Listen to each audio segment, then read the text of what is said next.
Tak srdečne vás vítam na tomto vyučovaní. Myslím si, že učiť sa viere, učiť sa poznávaniu Božieho zjavenia, písma, toho, čo my potrebujeme ako veriaci, ako zdroj života, je pre nás dôležité.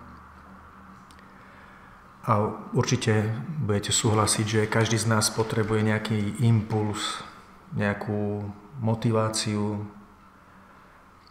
Ja som sa rozhodol, že tú svoju túžbu po tej motivácii budem zdieľať s tými, ktorí to chcete pozerať, sa na tom nejako inšpirovať. Chápem to tak, že nechcem byť zdrojom nejakého poučovania. Chcem byť skôr svedkom toho, čo sám verím, čo mi pomáha, čo ma núti hľadať a mať aj také povzbudenie, takú istotu, že určite mnohí z vás, ktorí budete toto sledovať, sa budete takto virtuálne deliť o to hľadanie aj spolu so mnou. Hľadať je jeden z princípov Božieho kráľovstva, to znamená vyvíjať isté úsilie, vedomé úsilie, porozumieť tomu, čo učí Ježiš Kristus, porozumieť tomu dôvodu, prečo to máme vedieť, prečo napríklad treba veriť, prečo je dôležité veriť. Myslím, že nestačí len, že skonštatujeme, že sme veriaci a nejako prežívame svoju vieru. Máme aj také poslanie, napríklad zvestovať evanjelium iným, svedčiť o svojej viere iným. Musíme sa tiež pýtať, že prečo to máme robiť, aký je dôvod, aby sme tomu rozumeli, či je to dôležité pre tých ľudí, ktorí to ešte nepočujú, nepoznajú. Alebo aby sme vedeli my, či máme dostatok priestoru v sebe, vo svojom srdci, to dať von iným, či to vieme, máme chuť.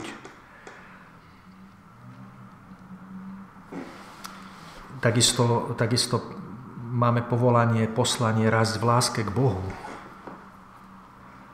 To je niekedy tak veľmi ťažké porozumieť, že ako máme rásť v láske k Bohu. Z toho sa často vyznávame, že Boha nemilujeme dostatočne, zároveň sme možno v rozpakoch, že ako by chcel Boh od nás niečo, čo nevieme urobiť tak, ako by to chcel, možno aby to bolo dokonalé. A predsa nikdy nás nepovoláva k tomu, čo by pre nás bolo nedosiahnuteľné. Len možno musíme to správne rozumieť a musíme sa toho dotknúť a tým dotykom tej Božej pravdy, ktorú nám Pán zjavuje v jeho slove, potlačiť, oslabiť naše vlastné predstavy, nejaké predsudky, zabehané mechanizmy, ktoré v nás sú. Je veľa horlivých ľudí. Dnes v dnešnej cirkvi žijeme v slobodnom svete, demokratickom svete, plnom príležitostí, možností. Čiže dnes ľudia môžu cestovať, komunikovať, môžu sledovať veci cez médiá. Je veľa príležitostí, aby ľudia zažili niečo nové zo života viery o Bohu. A predsa sa môže stať, že uviazneme v nejakých spôsoboch nám blízkych, stanú sa postupne nejakou zotrvačnosťou, že používame možno spôsoby alebo pojmy, ktoré už ani nemajú tú váhu, ktorú by mali mať. Proste bez rastu, bez ohľadu na to, ako sme zažili impuls viery, z čoho sme ho zažili, z akého zdroja, kto bol tým svedkom, aké spoločenstvo, aké podujatie, aká kniha, tak bez ohľadu na to, ako sme to prežili, vždy nás bude Pán povolávať, aby sme zanechali isté spôsoby svojho myslenia, svojho prístupu a išli znova na hlbinu, tam, kde nás Pán volá. Mnohí ľudia sa trápia, chcú prísť k nejakej skúsenosti, ktorá by ich posilnila vo viere. Mnohí ľudia sa trápia možno na základe nedostatočného prežívania tejto viery. Možno sú niekedy vyvedení z miery svedectvom ľudí, ktorí sú nadšení z toho, čo prežili a oni to neprežili. Určite každý sme iný a Raz niečo prežijeme, potom neprežijeme, potom prežijú zase iní. A predsa sú svedectvá, ktoré je dobre si všímať, pretože ak vidíme ľudí, ktorí niečo prežili, tak nás to motivuje hľadať a veriť tomu, že aj s nami má Boh nejaký plán. Ja som sa rozhodol nazvať toto vyučovanie základmi alebo základmi kresťanskej viery, aj keď nechcem ich podávať ako nejaký obsiahlý katechizmus všetkého, ale proste niektorých základov, ktoré sú dôležité preto, aby sme mohli fungovať v praxi ako veriaci ľudia. A už svätý Pavol v liste Korinťanom, prvom liste Korinťanom, v 3. kapitole, je to od verša 4, hovorí napríklad toto. Keď jeden hovorí, ja som Pavlov a druhý, ja som Apolov, či nie ste ľudia? Veď čože je Apolo a čo je Pavol? Služobníci, prostredníctvom ktorých ste uverili, a každý tak, ako mu dal Pán. Ja som sádil, Apolo polieval, ale vzrast dal Boh. A tak ani ten, čo sadí, nie je nič, ani ten, čo polieva, ale Boh, ktorý dáva vzrast. Kto sadí, kto polieva, sú jedno, ale každý dostane vlastnú odmenu podľa toho, ako pracoval. Lebo my sme Boží spolupracovníci a vy ste Božia roľa a Božia stavba. Podľa Božej milosti, ktorú som dostal, položil som ako múdry staviteľ základ a iní na ňom stavia. Ale každý nech si dáva pozor, ako na ňom stavia. Lebo nik nemôže položiť iný základ, okrem toho, čo je už položený, a je ním Ježiš Kristus. Myslím si, že to slovo pre mňa momentálne neznamená, že by sme boli nejakí rozdelení.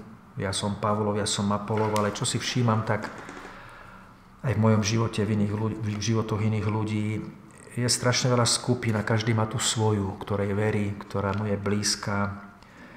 Každý si rád osvojuje spôsoby tých skupín. Zdá sa niekedy, že nás tie spôsoby, každému šité na jeho mieru, čo sa mu páči, trošku vedú k takému nesprávnemu prežívaniu niektorých vecí. Stane sa to neskôr možno pre nás len takým možno klišé tie spôsoby. Nejdeme na hĺbku, nevedie nás to k väčšej láske, možno k väčšej odovzdanosti, tolerantnosti a podobne. Sme skôr takými fanúšikmi našich spôsobov a našich prúdov a našich skupín. Čiže myslím si, že vždy všetko by nás malo viesť napokon k tomu, o ktorom hovorí svätý Pavol, že základom je Ježiš Kristus. Aj keď ten, kto sadil, alebo ten, kto polieval, môže byť nejaký človek, nejaký prúd, nejaká skupina, nejaké spoločenstvo. Ak máme prežívať vieru a tá viera má prinášať skutočný úžitok pre nás, ten, ktorý chce Boh nám dávať, tak stále tam musí byť viditeľný ten základ. A k tomuto základu sa chcem teraz vrácať a chcem sa k nemu hlásiť.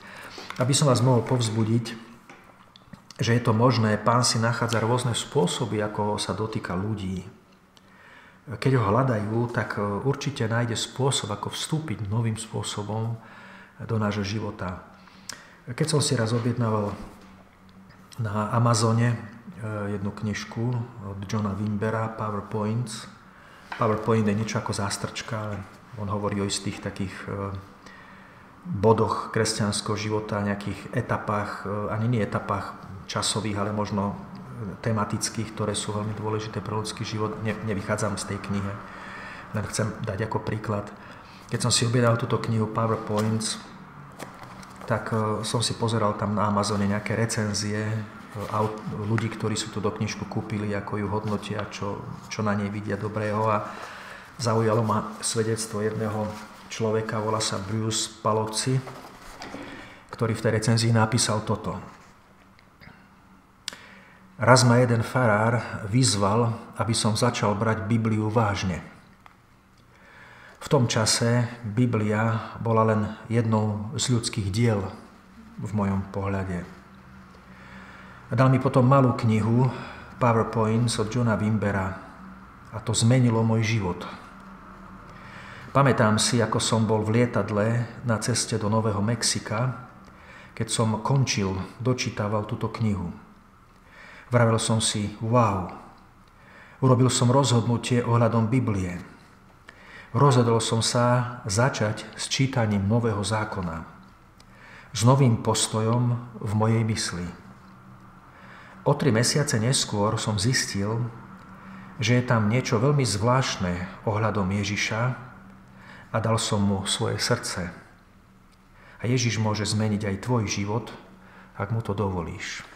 Takže svedectvo človeka, ktorý si počítal knižku, ktorý bol v podstate chladný, vlažný, a po prečítaní tej knihy ho vlastne John Wimber so svojimi témami viedol k tomu, aby začal čítať Nový zákon.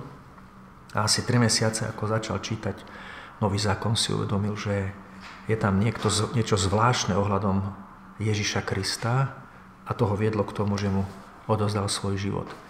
Toto je ten podstatný základ a bod kresťanskej viery.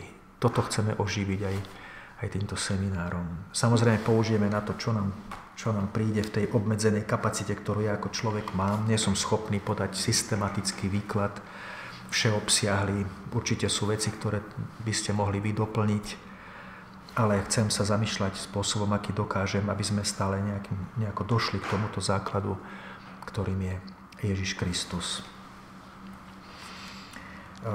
Veľmi dobrým začiatkom, pamätám si to aj pre môj vlastný rast, keď som sa stretával s vierou ešte ako ateista, a začal som čítať Nový zákon. Veľmi v mojej pamäti zostalo Evanjelium podľa svätého Marka. Vtedy som neriešil to, že je najkratšie, ale zdalo sa pre mňa vtedy také najhutnejšie, najsústredenejšie, akoby stlačené do menšieho priestoru a času tie najpodstatnejšie informácie, ktoré mňa vtedy zasahovali. A je to aj veľmi dobre, keď si uvedomíme, že začneme brať do rúk toto slovo, tak si položíme takú otázku, že čo chcel ten človek povedať, keď to začal písať? Musel mať na to nejaký dôvod. To je niekedy pre nás, keď ešte nehľadáme to, že písmo je inšpirované Božím duchom, že Boh k nám hovorí, keď to ešte nevieme, alebo keď si to neuvedomujeme dostatočne, vieme, že je tam ľudský autor, ktorý nám chce niečo odovzdať. To znamená, nie je to pravdepodobne niekto, kto si niečo vymyslel a chce nás ohlúpnuť. Je to niekto, kto niečo zažil, spoznal, čo bolo dôležité pre jeho život až do takej miery, že mal potrebu, také nutkanie vnútorné, ktoré dáva Duch Svätý, odovzdať túto skúsenosť, toto svedectvo iným ľuďom, pre neho možno úplne neznámym. Myslím si, že možno taký Marek, skutočná postava, ktorý je autorom tohto evanjelia, ani netušil, že o nejakých skoro 2000 rokov, tu teraz niekde na Slovensku, nejakí ľudia sa budú zaoberať jeho textom. On to v tom možno vtedy ani nevedel, možno si myslel, že to zasiahne nejakých ľudí okolo neho. Vôbec určite nerozmýšľal ani tak ďaleko, že to bude toľko trvať. Takže je dobré si položiť na začiatku otázku, keď hľadáme tie základy, zoberieme do ruky knihu, Božie slovo a vtedy si uvedomíme, že vlastne čo viedlo autora a čo je to podstatné, čo nám chce odovzdať. Ja som si uvedomil, keď som to začal čítať, že to evanjelium hovorí niečo veľmi osobné pre každého z nás, čo je na začiatku dôležité podchytiť a uvedomiť si to. Je niečo veľmi osobné medzi tým textom, tým posolstvom a každým z nás. Niečo veľmi osobné. Skúsime to prečítať. Začiatok evanjelia Ježiša Krista, Božieho Syna. Evanjelia ako posolstva. Začiatok posolstva Ježiša, Mesiáša, Krista, Božieho Syna. Prorok Izajáš kedysi napísal: Hľa, posielam svojho posla pred tvojou tvárou a on ti pripraví cestu. Samozrejme, tu sa hovorí o Jánovi Krstiteľovi, že on je poslaný pred Mesiášom, aby jemu pripravil cestu. Na druhej strane, keď som to čítal, som si ja uvedomil pre seba, ako by Marek bol ten, kto je poslaný predo mnou, aby mne pripravil cestu. To znamená, ja ako ten, kto číta to evanjelium, to počúva to slovo, si zrazu uvedomujem, že je tu niekto, kto túto cestu prešiel už predo mnou. kto tou cestou, po ktorej mám ísť ja, prešiel predo mnou a tú cestu pripravuje, aby upovedomoval moje srdce na niektoré veci, ktoré ma po tej ceste budú viesť až k cieľu. Čiže samozrejme on hovorí o Jánovi, že bol poslaný pred Ježišom, aby pripravil cestu, ale zároveň pre nás to môže znamenať, že aj autor textu, Marek, a dokonca Duch Svätý, ktorý to slovo inšpiroval, on nám chce pripraviť cestu. Predstavte si, že Duch Svätý vám chce pripraviť cestu k Ježišovi, aby ste ho stretli, zažili, prežili stretnutie s ním, ktoré vám spôsobí spásu. Je to podobné ako ja, keď som si to uvedomil, ako som sa od neviery, ateizmu dostal až k osobnému prežívaniu stretnutia s osobou Ježiša Krista. Nebol by som to nikdy vymyslel tak a nebol by som to nikdy si to predstavil tak, že ma to krok za krokom privedie až k situáciám, ktoré by som nikdy nepredpokladal a nepredvídal. A až keď sa to stalo, keď to preniklo do môjho života, keď som konečne vydýchol ako človek viery, som si uvedomil, že v tom bol Pán. On tam pracoval, aby ma k tomu priviedol. A to je proste postavenie vždy v našom živote, že keď berieme do rúk Božie slovo, tak ten, kto to slovo prehovoril, kto to slovo vytvoril, sám Ježiš Kristus to prehovoril, to slovo, a Duch Svätý, ktorý vytvoril to slovo v Markovi, a Marek, ktorý je tým svedkom, chce nám pripraviť cestu, aby sa v našom terajšom živote tu odohralo to, že Ježiš Kristus je pre nás spasiteľom. Pamätám si aj to, že tá cesta pripadá mi trošku tak, že my môžeme hľadať rôznym spôsobom.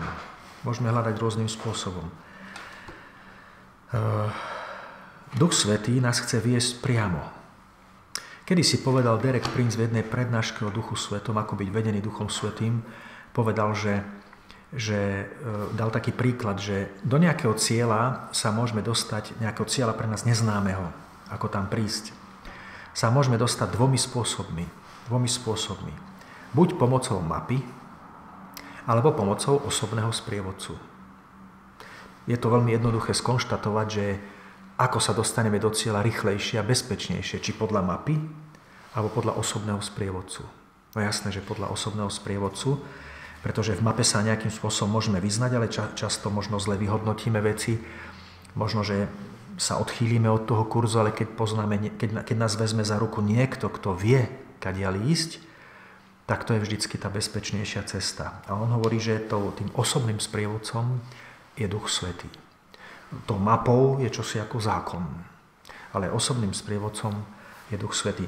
A ja som si vtedy aj uvedomil to, že keď som bol na vojne, už dávno to bolo, a ja som robil figuranta pri výcviku psov služobných. Mal som tú úlohu figuranta za trest, mal som nejaký trest tam vojenský za nejaký delikt, tak mi dali vybrať, či pôjdem si odsedieť 2 týždne, alebo budem robiť figuranta celé 2 roky, tak som si vybral tie 2 roky robiť figuranta. Púšťali na mňa psi a tak, ale bol som zabezpečený tými oblekmi, bolo to aj tak nepríjemné niekedy. Robili sme precvičovali sme psov v takej úlohe, ktorá sa volá revír. A revír je to, že keď viete, že niekde tu v tomto priestore, veľkom priestore, možno na nejakom lese, alebo niekde v meste, alebo neviem, kde je skrytý nejaký páchateľ a vy ho nevidíte, a ten pes ho na tú diaľku nezacíti, že kde môže byť presne, tak ten psovod išiel takto priamo rovno, pomaličky kráčal dopredu a tomu psovi povedal, že revír. A ten pes bežal tam a hľadal. Prišiel niekde tam ďaleko, 50 metrov, zase sa vracal a zase, ak išiel takto okolo neho, tak zase mu ukázal na druhú stranu a povedal revír. A ten vlastne, on ako kráčal dopredu, ten pes takým cikcakom veľkým, obrovským prečesal celé to územie tou svojím rýchlou chôdzou, tým ňuchom, až zrazu narazil na toho páchateľa, ktorým som bol ja figuranta, som bol pritlačený takto pri strome, a keď prišiel ten pes ku mne, tak začal brechať, aby naznačil tomu psovodovi, že ma zadržal. A som si tak uvedomil s tým sprievodcom, že my niekedy hľadáme Pána ako ten pes, keď chodí tým revírom takto. Ten pes tým revírom takto chodí, strašne sa nabehá, hoci jemu to až tak nevadí, má 4 nohy, to iné ako keď my máme 2. Ale lepšie to má ten figurant, ktorý ide priamo čiaro rovno a vie, že ten pes to nájde sám. Čiže naša cesta k Pánovi má byť taká, nie taká klukatá, krivolaká, taká, že raz sme hore, raz sme dole. Má byť priama. A možno práve preto, že prebiehame k rôznym takým svojim túžbám, predstavám, raz nás niekto ovplyvne, raz niekto niečo povie, raz niekam ideme, potom niekam cestujeme, potom stále niečo objavíme, častokrát pri tom nevytrváme. Naša cesta je často taká rozhádzaná, taká neistá, potom sa nám zdá po nejakom čase, že to nesmeruje tam, kam chceme. A Pán chce, aby sme šli priamo. To znamená, keď zoberieme evanjelium a dovolíme Duchu Svätému tým, aby v našom srdci pôsobil a sme pozorní, on nás povedie deň za dňom veľmi krokmi, ale do toho cieľa, ktorý on má stanovený s nami, aby nás k nemu priviedol. Čiže keď sa pýtame, čo chce, po čom túžil Marek ako autor a po čom túži Duch Svätý ako autor toho slova, tak aby nás priviedol k Ježišovi. Preto pripravuje cestu. Pripravuje cestu Ježišovi, aby bol nami prijatý, a pripravuje cestu nám, aby sme vedeli, kadiaľ máme kráčať a prísť k nemu. Dovolme tomuto sprievodcovi, aby nás aj z tejto situácii priviedol. Je zvláštne potom, že my máme veľmi ťažkú tému v cirkvi, ktorú ovládame teoreticky, alebo sme sa aj učili v katechizme, v škole. Je to téma alebo problematika Svätej Trojice. To je veľmi vážna téma.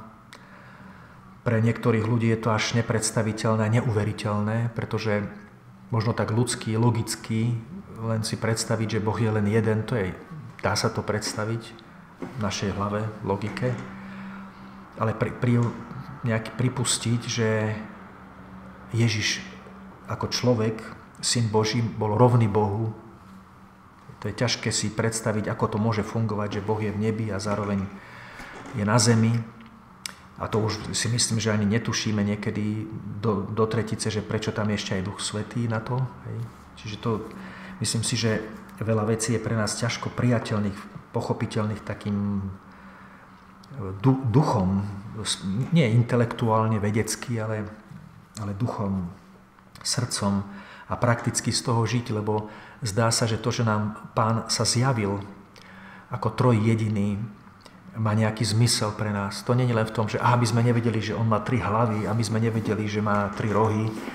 To nie je v tomto, že Boh má nejakú podobu a on sa nám zrazu ukázal, že nevyzerá tak, ale vyzerá tak, ale to má presný plán pre našu spásu, že sú 3 osoby. A to je zvláštne, že Marek hneď na začiatku zjavuje toto tajomstvo. To znamená, niečo sa odkrýva v Ježišovi Kristovi, veľmi hlbokého a veľmi, veľmi veľkého pre nás ako ľudí, aby sme vedeli, že v tomto sme zachránení a v tomto sme spasení, v tom poznaní. Prečítame si o pokrstení Ježiša, ktoré je na začiatku. V tých dňoch prišiel Ježiš z galilejského Nazareta a Ján ho pokrstil v Jordáne. V tom, ako vystupoval z vody, videl otvorené nebo a ducha, ktorý ako holubica zostupoval na neho. A z neba zaznel hlas: Ty si môj milovaný syn, v tebe mám zaľúbenie. Vidíte, to je také zvláštne, že ľudia poznali, skrze zjavenie, poznali Pána. Izraeliti poznali Pána, pretože im sa zjavoval cez slovo, cez prorokov, v rôznych znameniach, mocných činoch, v histórii, v dejinách. Stále sa dával poznať, prehováral cez prorokov o sebe, o svojej vôli, o svojej túžbe, o svojej vášni za Boží ľud. Niekedy aj o svojom takom hneve, ktorým tento ľud vychovával a viedol. Ale tu sa zrazu ukazuje, že človek, Ježiš, ktorý bol nazvaný Mesiáš, to znamená spasiteľ alebo vykupiteľ, zrazu ako prorokuje Ján, hovorí o ňom, že on vás bude krstiť Duchom Svätým. To znamená, že nebude vás krstiť len rituálom nejakým, ktorým vy naznačíte nejakú vôľu zanechať starý spôsob života, On nás bude krstiť Duchom Svätým, čo mohlo byť nepredstaviteľné pre tých ľudí, keď to počuli. Čo to bude? Čo to bude? Vieme si len predstaviť toľko, že zdalo sa z toho slova, že to, čo vyzerá byť v náznaku, zrazu bude v skutočnosti. To, čo čítame na papieri, sa zrazu stane realitou. A tu sa zrazu hneď ukazuje, že keď bol Pán Ježiš pokrstený tým krstom pokánia, hoci on pokánie nepotreboval, tak hovorí sa, že Ján zrazu videl otvorené nebo. Otvorené nebo v zmysle toho, ako to zažívali pravdepodobne proroci, že mal také vytrženie, zjavenie, videl možno Božiu slávu. Nie len možno v oblaku nejakú dieru, nejaký prienik nejakej dimenzie, proste videl Božiu slávu, otvorené nebo a zrazu videl Ducha Božieho zostupovať na Ježiša. A to ešte nestačilo, hovorí sa dokonca, že z neba zaznel hlas, Otcov hlas. Toto je môj milovaný syn, v ňom mám zaľúbenie. A zrazu v jednej situácii, v jednej chvíli sa nám Boh zjavuje vo všetkých troch osobách. To je veľmi zvláštne. Si viem predstaviť, ako mohli ľudia tej doby, keď to čítali, to evanjelium, napríklad ľudia zo židovskej komunity, muselo byť pre nich veľmi možno ťažké tajomstvo, ale nemyslím len tak racionálne, ale vedieť, že čo vlastne sa v Ježišovi Kristovi udialo, že prišiel na túto zem a stal sa pre nás spasiteľom ako človek, že sme ho mohli vidieť a že kde Ježiš chodil, tam sa otváralo nebo a Boží duch zjavoval svoju prítomnosť, svoju moc a zároveň bolo počuť, že to je všetko od toho Boha, ktorého oni verili, od toho Jahveho, od toho Pána. Čiže to je veľmi, veľmi dôležité a my vlastne teraz chceme prežívať ten začiatok toho rozhodnutia. Je dobre práve na ten začiatok urobiť isté také rozhodnutie, začať naozaj vnímať to slovo ako niečo, čo sa nám ukazuje ako cesta k pravde, cesta k Bohu, cesta k Ježišovi. Čiže na začiatku svätý Ján hovorí, že on nás krstí krstom pokánia. To znamená, že aj my máme na začiatku urobiť to pokánie. To pokánie znamená, že možno sa môžeme predstaviť nejaké polepšenie svojho života, ale v základe by mohlo znamenať toľko, že pokánie znamená istá deliaca čiara. Nie je to jednoduché a nie je to banálne ani zanedbateľné, že Ján krstil ľudí v Jordáne. To nie je tam samoučelné, že ich krstil v Jordáne a nie je to ani pravdepodobne len preto, že tam naokolo si nemohol vybrať nejakú inú vodu, možno nie, neviem. Ale nebolo to v Jordáne pravdepodobne len z nejakej nutnosti, že proste bola tam voda. Ale Jordán mal veľmi veľký význam pre Izrael z hľadiska istého znamenia, ktoré bolo pre nich niečím, kade prechádzali do zasľúbenej zeme, keď putovali púšťou a potom vstupovali do zasľúbenej zeme a prechádzali očistou toho Jordána. To znamená, že keď tých Izraelitov, ktorí mali veľmi silný vzťah k tej zemi, ktorú pokladali, že je zem, ktorú im dal Boh ako zasľúbenú zem, a keď vedeli, že za hranicami tej zeme už nie je tá svätá zem, tá zasľúbená zem, a vedeli, že je tam ten Jordán, ktorý pre nich slúžil ako istá hranica toho vstupu a toho očistenia, tak Ján mohol vlastne tým naznačovať, že to, čo veríte o Bohu, ten Boh, ktorého veríte, vráťte sa naspäť k tým koreňom. Vráťte sa naspäť do toho Jordána, vráťte sa naspäť k tomu očisteniu, k tomu pokániu, aby ste novým spôsobom znova mohli uvidieť tú zem, do ktorej vás Boh povolal. Aby to, čo sa pre vás postupne stalo zastretým, sa znovu odkrylo. Aby to, čo sa postupne akoby stratilo, alebo stalo sa rutinou, alebo samozrejmým, zrazu ožilo. Toto bolo dôležité. A zrazu vidíte, že keď sa Ježiš dal pokrstiť v Jordáne, zjavil sa Pánov hlas z neba a zjavil sa Duch Svätý. To znamená, že aj my začíname, alebo chceme začať, mali by sme začať aj toto uvažovanie tým, alebo končiť tento diel, ale začať to celé na pokračovanie, to uvažovanie naozaj tým rozhodnutím robiť pokánie. To znamená zastaviť sa, možno prehodnotiť niektoré svoje spôsoby, nehovorím, či sú dobré alebo zlé, ale proste prehodnotiť to, že sú veci, ktoré sú už za nami. Nemyslím si, že je potrebné sa len vrátiť naspäť dozadu, ale proste si uvedomiť, že kde som, kde stojím a či moje srdce je tak nastavené voči Bohu, aby on mohol konať. Na druhej strane, v tom, že keď pristupujeme k Bohu, k jeho slovu, očakávame, že Pán pred nami niečo chystá, že niečo chystá pre nás. To znamená, musíme zanechať svoje spôsoby, staré spôsoby, hriechy, zlozvyky, postoje, ktoré sú negatívne, zahodiť nejakú beznádej, nechuť, nejakú frustráciu a rozhodnúť sa pre takú nádej, túžbu a aj vieru, že to, čo berieme do rúk, to Božie slovo, nás privedie k tomu, aby sme naozaj boli oživení, aby sa Pán dotkol nášho srdca a znovu nás objal.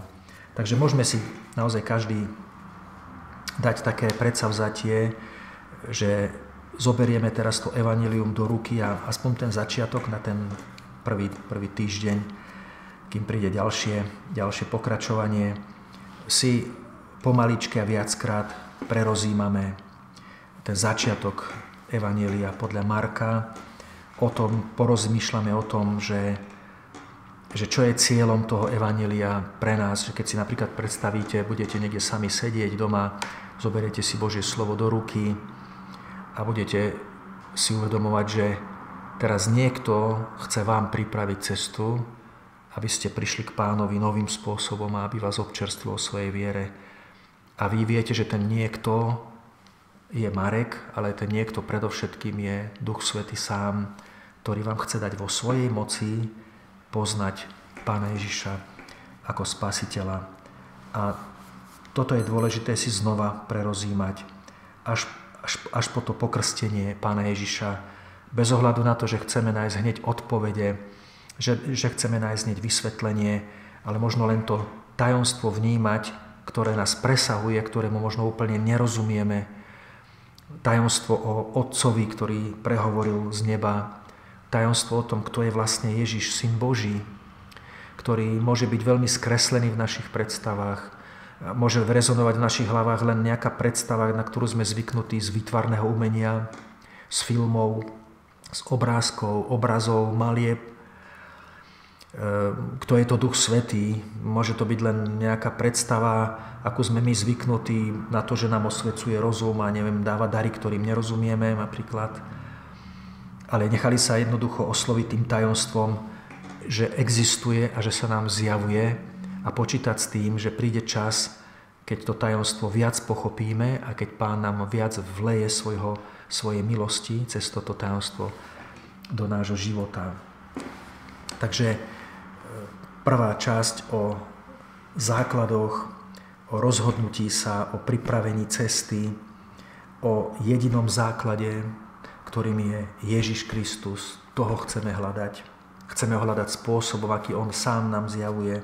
Samozrejme v cirkvi, v ktorej žijeme, neoddelujeme to od toho, robíme to súčasťou toho. A potom na budúce, ak sa stretneme, tak budeme pokračovať, budeme rozmýšľať nad tým, ako existuje vojna, duchovná vojna medzi dvomi kráľovstvami a prečo vlastne Ježiš prišiel a čo znamenali ďalšie veci, ktoré sa udiali v jeho živote a ktoré my vlastne budeme prežívať ako svedkovia cez Božie slovo.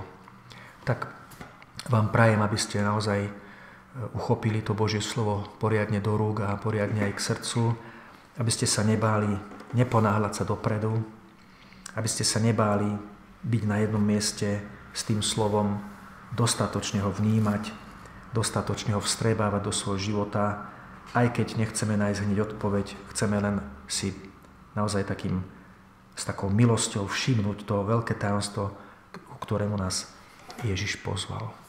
Pán Boh zaplať.